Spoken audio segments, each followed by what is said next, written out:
इस बुढ़ापे में भी मुझे इतना काम करना पड़ रहा है। मेरी तो किस्मत ही खराब है। आज सुबह से ही उनका मूड खराब था, तभी तो कल्याणी जी चाय बनाए जा रही थी और बड़बड़ा भी रही थी। आज तो तुझे चाय बनाकर दे रही हूँ, अब कल से खुद बना लिया करना। मैं कह देती हूँ, मुझसे अब इस उम्र में सुबह उठकर इतना काम नहीं होगा। कल्याणी जी ने कुछ जोर से कहा था ताकि राखी भी सुन ले, पर राखी तो गहरी नींद में सो रही थी। हाँ, माँ की तीखी आवाज सुनकर अरुण जरूर सकपका गया था और उसने कहा, तुम क्यों चाय बना रही हो माँ? राखी कहाँ है? तुम आराम करो, मैं देखता हूँ कि राखी क्या कर रही है। अरे वो क्या कर रही होगी? बस सो रही होगी टांगे फैलाकर। इससे ज्यादा तुम्हारी पत्नी से होता क्या है? अब उन्होंने थोड़ा और जोर से कहा तो उनकी आवाज राखी के कान तक भी पहुंची। आज कल्याणी जी सुबह से ही बहुत गुस्से में लग रही थी। राखी को समझ में नहीं आ रहा था कि आज माँ जी को हुआ क्या है। अरे हमने भी बच्चे जने हैं, हमें भी बच्चे हुए हैं, वो भी एक नहीं तीन तीन, पर कभी भी इतनी देर तक न इतना आराम फरमाया, न कभी अपनी सास से काम करवाया।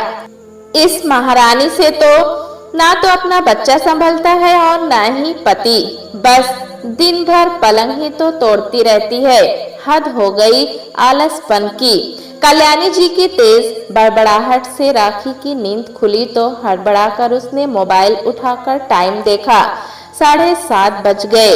आज मैं कैसे इतनी देर तक सोती रह गई? राखी बड़बड़ाई। बगल में देखा तो मुन्ना सो रहा था। उसका मासूम चेहरा देखकर उस पर अनायास ही राखी को प्यार आ गया। जनाब ने सारी रात अपनी माँ को जगाए रखा और अब देखो तो कैसी लंबी तान कर सो रहे हैं। सोचकर जैसे तैसे बिखरे बालों को लपेटा और काफ्तान पर दुपट्टा डालकर फटाफट ब्रश करके रसोई में पहुंची। तब तक सास चाय बना चुकी थी और अरुण को पकड़ा रही थी। राखी की हिम्मत नहीं पड़ी कि अपनी सास से एक कप चाय खुद के लिए मांग ले। इधर बाबूजी भी शहर से लौट आए थे और अब तक उन्हें भी अपनी फेवरेट मसाला चाय की तलब जोरों से लग चुकी थी। राखी बाबूजी के लिए दूसरे सॉसपेन में पानी चढ़ाकर अदरक कूट ही रही थी कि अचानक अग्नि नेत्रों से उसे घूरते हुए कल्याणी जी नाटकीय मुद्रा में बोली, बस बस रहने दो, बहुत हो चुका। मैं तुमसे भरपाई मैं समझ गई हूँ कि चाहे बहू घर में हो या ना हो, अब इस बुढ़ापे में मुझे ही सारा काम करना पड़ेगा। माँ जी ऐसा क्यों कहती हैं? मैं अभी तो आ ही रही थी। वो तो मुन्ना रात में देर तक जागता रहा तो सुबह जाकर मेरी आंख लगी थी। अब तुम कब आती? मैं दोपहर का खाना बना लेती तब। देखो तो सुबह के 8 बजने को आए। हमने भी अपने जमाने में ये दिन देखे हैं। बच्चों को पालते हुए घर संभाला है। मजाल है कभी जो किसी ने देर तक सोने दिया हो। माँ जी मैं तो अब तुम कुछ मत बोलो बहू। मैं सोचती हूँ कि कब तुम्हें अपनी जिम्मेदारी का एहसास होगा, लेकिन तुम्हारे तो ठाठ हैं और तुम्हें कुछ कहने वाला है ही कौन। हमारे समय में सास परसास चाची सास सब हुआ करती थी जो ताने दे देकर हमारी बिल्कुल जान ही निकाल देती थी। पर तुम तो स्वतंत्र तो हो, एकदम आजाद। तुम्हें कौन क्या कह सकता है? बोलकर कल्याणी जी अपनी चाय लेकर चल दी। सुबह सुबह सास से इतना झाड़ खाकर राखी का चेहरा एकदम रुआन सा हो गया और मन किया कि कहीं जाकर खूब जोर जोर से रोए या सास को खूब सारा सुना दे। पर राखी किसी तरह मन को मारकर रसोई के काम में लग गई।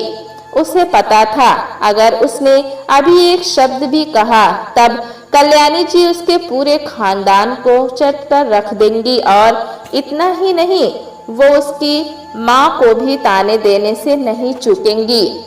दरअसल राखी उनके बेटे अरुण की पसंद थी और बाद में कल्याणी जी और उनके पति अविनाश जी ने सिर्फ अपने बेटे की पसंद पर अपनी पसंद की मुहर लगाई थी। इतना ही होता तो और कोई बात थी। राखी पढ़ी लिखी थी और लगभग हर काम में आगे रहती थी और इस घर में आने के बाद उसने काफी परिवर्तन भी किए थे, जिसकी सबने प्रशंसा भी की थी। हरदम एक्टिव और काम के लिए तत्पर रहने वाली राखी तो अभी कुछ महीनों से बिल्कुल थकी थकी और अलसाई सी रहने लगी थी। जब से मुन्ना हुआ था उसका ज्यादा समय उसी की देखभाल में चला जाता। राखी की नींद भी पूरी नहीं हो पाती थी तो पहले की तरह काम भी नहीं हो पाता था और तो और घर की व्यवस्था चरमरा गई थी। मुन्ना के आ जाने के बाद कभी काम बढ़ जाता तो कल्याणी जी को भी गाहें बगाहें घर का काम करना पड़ जाता था तो वो खींच उठती थी।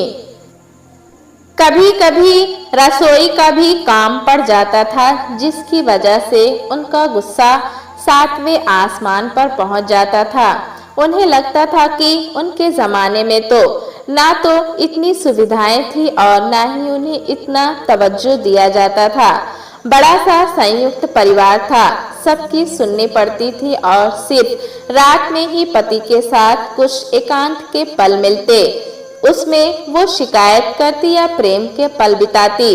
तो ऐसा था कि उनके कष्ट उनके पति आधी जिंदगी तक तो जान ही नहीं पाए थे और जब तक जान पाए तब तक बच्चे बड़े हो गए थे और अब तो बहू भी आ गई थी। एक समय था जब अविनाश जी भी अपनी नौड़ा पत्नी के साथ वक्त बिताना चाहते थे, लेकिन उस जमाने में पुरुष पात्र पत्नी के साथ बुजुर्गों के सामने ठिठोली नहीं कर पाते थे। कुछ तो आंखों का शर्म व कुछ लिहाज, ऊपर से घर परिवार की अनहद जिम्मेदारियां। ऐसे में अविनाश जी और कल्याणी जी साथ के अंतरंग पल को, कुछ हंसी मजाक के आदान प्रदान को तरस जाते थे और उधर कल्याणी जी भी शुरू में तो चकवा चकवी की तरह एक दूसरे के साथ को तरसती रही। फिर अरुण, वरुण और सुरुचि के जन्म के बाद तो घर गृहस्थी और बच्चों में ऐसी उलझी कि जब तक होश आया तब तक बच्चे बड़े हो चुके थे और उनके किशन कन्हैया अविनाश जी के कनपट्टी तक के बाल सफेद हो चुके थे। अब बेटी के ब्याह के बाद बहू आई तो भी सुकून कहाँ। वैसे मुन्नू के आ जाने से उन्हें खुशी तो बहुत हुई थी, पर दादी का पद प्रतिष्ठा पाने के बाद अब रोमांस क्या ही करती, सो मन महसूस कर रह जाती थी। और अब जो कल्याणी जी जब देखती कि बेटा बहू का ख्याल रख रहा है या दोनों आपस में रोमांस के लम्हों में तोता मैना बने हुए पूरी दुनिया को भूल बैठे हैं, तो कभी कभी ईर्ष्यालु हो उठती थी। कभी रसोई में बर्तन गिराकर तो कभी यूं ही किसी से बतियाने का नाटक करके अपनी खींच दिखा देती और थोड़ी देर में जब पति की बाहों से निकलकर राखी सामने आ खड़ी होती तब उनके चेहरे पर एक विजयी मुस्कान खिल जाती। उन्हें जो नहीं हासिल हुआ वो बहू को भी क्यों मिले, पर अब राखी का बेटा उसे बहुत व्यस्त रखता था तो राखी उनके बुलाने पर पहले की तरह दौड़कर नहीं आ पाती थी, तो कल्याणी जी को भी घर का काम करना पड़ जाता था। आखिर राखी भी क्या करे, 3 महीने का ही तो था मुन्ना। इधर अरुण भी व्यस्त रहता था। इन दिनों अरुण अपने बेडरूम में नहीं सोकर बैठक के बगल वाले अपनी बहन सुरुचि के कमरे में सोने लगा था ताकि उसकी नींद पूरी हो सके और वो रात भर नींद पूरी करके अगले दिन ऑफिस का काम अच्छे से कर सके। राखी के मन में ये सवाल उठने लगा था कि अगर उसकी नींद पूरी नहीं होती और वो जरा सा देर से सोकर उठती है तो उसे इतना कुछ सुनाया क्यों जाता है। लेकिन अरुण एक पिता है, उसकी भी जिम्मेदारी है मुन्ने के प्रति, लेकिन वो अपनी नींद पूरी करने के लिए अलग कमरे में सो जाता है। ताकि अगले दिन फ्रेश होकर ऑफिस जा सके और काम अच्छे से कर सके। इधर वो पूरे दिन घर की चक्की में पिसती रहती है, रात भर मुन्ना को संभालती है। मुन्ना भी ऐसा नटखट है कि सुबह सुबह सोता है, बाकी पूरे दिन और रात तक परेशान करता है। जब राखी को थोड़ा समय मिलता भी है तो मुन्ना जाग रहा होता है। दोनों की टाइमिंग बिल्कुल मैच नहीं करती, इसलिए राखी की परेशानी और बढ़ गई है। इधर सास है कि वो अपने समय से और अभी के समय में तुलना कर करके राखी को ताना देकर उसका जीना हराम किए हुए है। बहुत दिनों तक तो ऐसा नहीं चलने वाला था, इसलिए राखी ने सोचा कि वो सास को अपनी बात समझाएगी ताकि वो भी नाराज ना रहे और घर का माहौल भी शांत रह सके।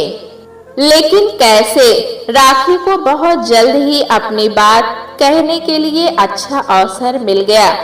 हुआ ये कि एक छुट्टी के दिन ससुर जी और अरुण दोनों छत पर फूलों के गमले में पानी देने गए थे और कल्याणी जी चाय पीते हुए राखी को कहने लगी, देखो तो बहू, आज पता नहीं सूरज किधर से उगा है जो दोनों बाप बेटे छत पर गए हैं और पौधों में पानी दे रहे हैं, वरना इनसे तो किसी भी काम की कोई उम्मीद ही नहीं की जा सकती। तभी तो हम औरतें इतना थक जाती हैं और ऊपर से आकर दोनों ऐसा जताएंगे जैसे पहाड़ तोड़कर आए हैं और हमसे उम्मीद करेंगे कि हम इनसे दुगना काम करें और शिकायत के एक शब्द भी ना कहें। सास के मुंह से ये बात सुनकर राखी को एक बार तो यकीन नहीं आया कि सासू माँ आज इतने मीठे स्वर में कैसे बात कर रही हैं। साथ ही राखी को आज इस बात को बोलने का अवसर मिला कि इन दिनों अरुण भी तो उसका साथ बिल्कुल नहीं दे रहा है। सो उसने भी धीमे स्वर में अपने स्वर को मृदु बनाते हुए कहा, आप बिल्कुल सही कहती हैं माँ जी। आप मुझ पर गुस्सा करती रहती हैं कि मैं काम की अधिकता से आपसे उम्मीद करती हूँ कि आप थोड़ी मदद करें, लेकिन हमने इन दोनों को तो बिल्कुल फ्री छोड़ रखा है। ना आप बाबूजी को कभी किसी काम के लिए कहती हैं और ना मैं अरुण को कह पाती हूँ। दरअसल इन्हें इतना सुकून और आराम हम देते हैं, लेकिन बदले में हमें और ज्यादा काम करना पड़ जाता है। ये परिवार है, इसमें अगर सब मिलजुल कर काम करें तो ना तो किसी को ज्यादा थकावट होगी और ना ही किसी को एक दूसरे से ज्यादा शिकायत होगी। बात तो तुम सही कह रही हो बहू, लेकिन ये पुरुष हैं, इनसे किसी काम को कहना इनकी तौहीन होती है। घर का काम करने में इनको अपनी हेठी लगती है।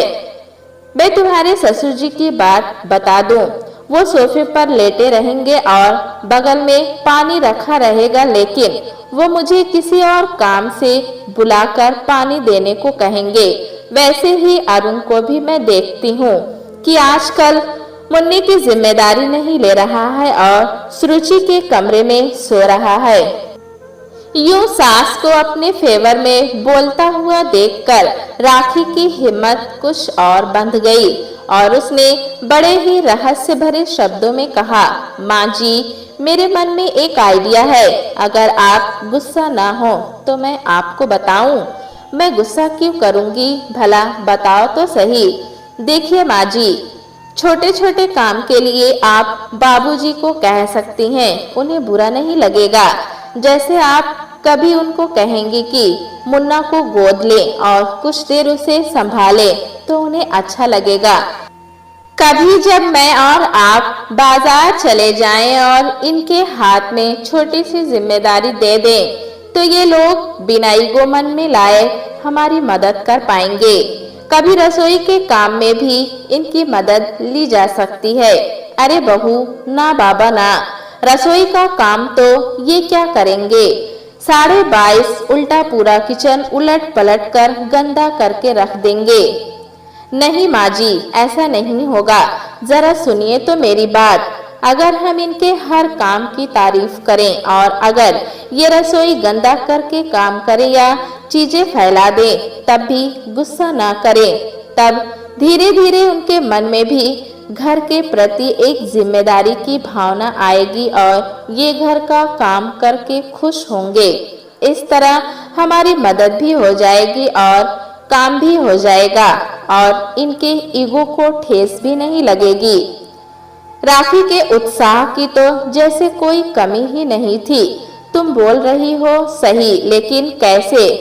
कुछ उदाहरण तो बताओ। जैसे घर के पुरुष सब्जियों को फ्रिज में रख सकते हैं, पानी की बोतलें भर कर रख दिया करें, और नहीं तो अपने कपड़े ही अलगनी में सुखा दें और उन्हें तह लगा कर रख दिया करें। ये काम ना तो कठिन है और ना ही इसमें पुरुषों के मन को ठेस पहुंच सकती है, और जरा सी इनकी मदद से हमारा काम कितना आसान हो जाएगा। हमें भी आराम मिलेगा और किसी एक पर ज्यादा बोझ भी नहीं होगा। दूसरे अगर ये घर के काम में अपने आप को संलग्न रखने लगेंगे तो घर से उनका जुड़ाव भी बढ़ेगा और जिम्मेदारी के एहसास से परिवार में एक दूसरे के प्रति और भी लगाव होगा। अब तुम्हारी बात मेरी समझ में आ रही है बहू, कि जब ये लोग हमारे कष्ट समझेंगे तो इनको हमसे सहानुभूति होगी और हमारा काम करके इन्हें खुशी मिलेगी। इतना बोलकर कल्याणी जी उत्साह से बोली, अरे बहू, कमाल का आइडिया दिया है तुमने। ये बात पहले मेरे दिमाग में क्यों नहीं आई? चलो, देर आए दुरुस्त आए। आज पहल मैं करती हूँ। अब जब दोनों नीचे आएंगे ना, तब सबसे पहले चाय की मांग करेंगे। तुम चाय बनाने जाना और मैं कहूँगी कि मुझे भी कोई काम है। ये कहते हुए मैं अरुण को मुन्ने को पकड़ा दूंगी कि जरा मुन्ने को संभालो, तब तक मैं कुछ काम करके आऊं। इससे उसे बुरा भी नहीं लगेगा। अगर तुम बोलोगी वो मुन्ने को संभालने पर उसको बुरा लग सकता है। जी माँ जी। और मैं बाबूजी को कहूंगी जब तक माँ जी अपना काम करके आती हैं तब तक उनके कुछ कपड़े तह करके रख देते हैं। इससे माँ जी को बहुत ही खुशी होगी। ऐसे ही हमारे छोटे छोटे काम में वो हमारी मदद भी कर देंगे और सब खुश। अब सास और बहू दोनों मिलकर एक ही बात का अच्छा समाधान सोच रही थी। पहले दोनों समस्या को लेकर रोती रहती थी।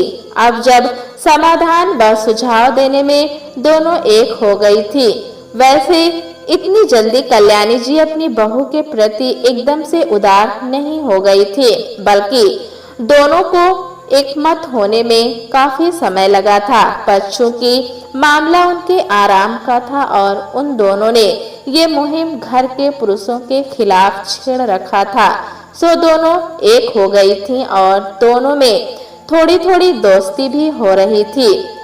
इधर अरुण और अविनाश जी को पता भी नहीं चला था कि अचानक घर में इतनी शांति कैसे रहने लगी है और घर का माहौल इतना अच्छा कैसे रहने लगा है।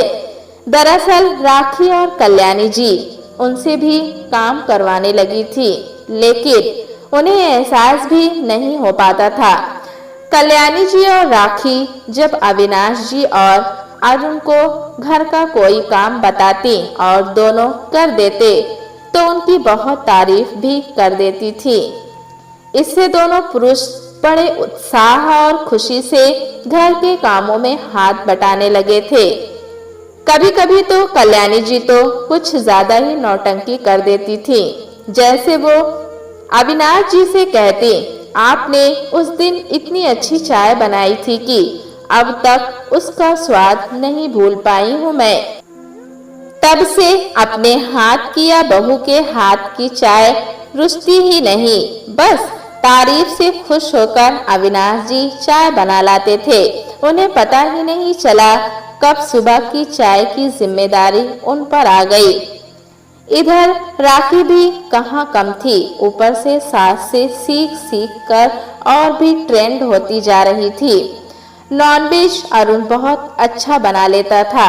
बस उसकी प्रशंसा के पुल बांधकर संडे दोपहर के लंच का कार्यभार चुपके से अरुण के सिर पर डाल दिया गया, जिसे उसने शहर स्वीकार भी कर लिया।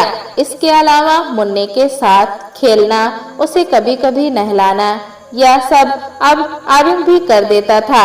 बाबूजी का मन भी अब अखबार की जगह मुन्ने के साथ खेलने में ज्यादा लगने लगा, जिससे राखी को अपने लिए भी थोड़ा सा वक्त मिलने लगा तो वो भी खुश रहने लगी थी।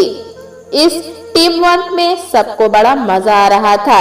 मिलजुल कर काम करने से घर का काम भी सही समय पर समाप्त हो जाता और सबको अपने लिए थोड़ा थोड़ा वक्त भी मिल जाता था, जिससे किसी पर किसी को ना तो गुस्सा आता और ना ही ये लगता कि मुझसे ज्यादा काम लिया जा रहा है।